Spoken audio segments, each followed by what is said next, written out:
SSP ज़िला कोरंगी मोहम्मद तारिक नवाज की खुसूसी हिदायत पर थाना ज़मान टाउन और थाना मॉडल कॉलोनी पुलिस ने दो मुख्तलिफ कार्रवाइयों के दौरान दो मुलज़मान को गिरफ्तार कर लिया।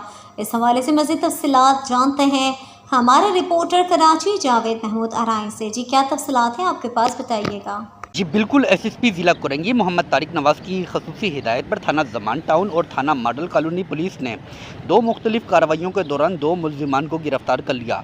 जबकि पहली कार्रवाई थाना ज़मान टाउन पुलिस ने खुफिया इत्तला पर कार्रवाई करते हुए गुटखा मावा फरोश एक मुलज़िम को गिरफ्तार कर लिया। गिरफ्तार मुलज़िम की शनाख्त नुमान वल्द नूर हुसैन के नाम से हुई। गिरफ्तार मुलज़िम के कब्ज़े से 30 पैकेट गुटखा मावा बरामद कर लिया गया। गिरफ्तार मुलज़िम के खिलाफ थाना ज़मान टाउन में मुकदमा दर्ज कर दिया गया।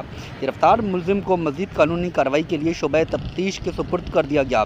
जबकि दूसरी कार्रवाई थाना मॉडल कॉलोनी पुलिस ने खुफिया इत्तला पर कार्रवाई करते हुए एक मंशियात फरोश मुलज़िम नज्जम साकिब उर्फ मानी वल्द रब नवाज को गिरफ्तार करके 400 ग्राम मंशियात चरस बरामद कर ली गई। पुलिस के मुताबिक गिरफ्तार मुलज़िम इंतहाई मतलूब मंशियात फरोशों की जारी शुदा फहरिस्त में नामजद है। पुलिस के मुताबिक मुलज़िम पेशावर मंशियात फरोश और मुतअद्दिद मुकदमात में गिरफ्तार होकर जेल जा चुका है। गिरफ्तार मंशियात फरोश मुलज़िम के खिलाफ इम्तना मंशियात इमीडिएट एक्ट दिफात के तहत मुकदमा दर्ज कर दिया गया। मुलज़िम को मज़ीद कार्रवाई के लिए शोबे तफ्तीश के सुपुर्द कर दिया गया।